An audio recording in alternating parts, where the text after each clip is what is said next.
po ni kapatid na Arlene, ang katulong po ni kapatid na Daniel sa pang-araw-araw ng kanyang mga paggawa. Maraming salamat sa Diyos, sa pag-iingat ng Diyos kay kapatid na Arlene, sa pag-aalaga niya kay Kuya sa ating subong mga kagal.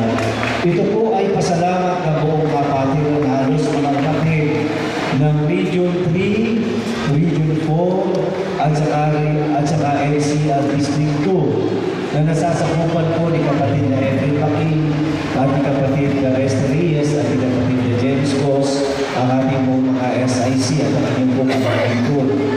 Tayo po ay nagpapasalamat po sa araw na ito. Mga kapatid, ito na yata ang pampalakasang venue dito eh. Wala bang mas malaking venue ang Cavite para magsama-sama? Kasi ang bilang ng mga kapatid sa Cavite, makapal na po ang bilang natin, mga kapatid. Kaya lang, parang wala yata ang venue dito sa Cavite na kung pwede tayong magkasya.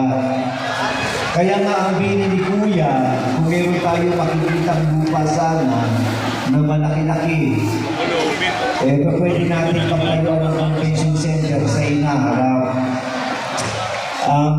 Sinasuggest nga namin sa ating provincial servant, baka pwede makakita tayo ng mga 10 hektarya o 15 hektarya na lugar na pwede natin sa hinaharap. Hindi man kayo natin matayuan, maaari yung mga anak natin o baka maabutan pa natin kung luupin ang Panginoon. Baka tayo ng isang malaking lugar, maaari Hindi pa nakasama yung iba. Hindi pa nakasama. kung pwede po tayo magkasya. Kasi yung bilang ng mga kapatid ngayong araw na ito dito na dumalo, siguro kahit 5 o 6 o 7 ulit pa tayo, maaaring gano'n na tayo karami dito sa Cavite, mga kapatid, o mahigit pa. Kaya dapat mas malaki ang pakiusap namin, mga kapatid, sa mga taga-Cavite. Sana po isama natin sa panalangin na sa awa ng Diyos na magkaroon tayo ng isang malaking lugar dito po sa Cavite. At yun din ang gusto ni Kuya sa bawat probinsya. Ang gusto nga ni Kuya, mga 10 hektarya sa bawat probinsya eh. Yun yung pagkakabanggit niya po eh, o more.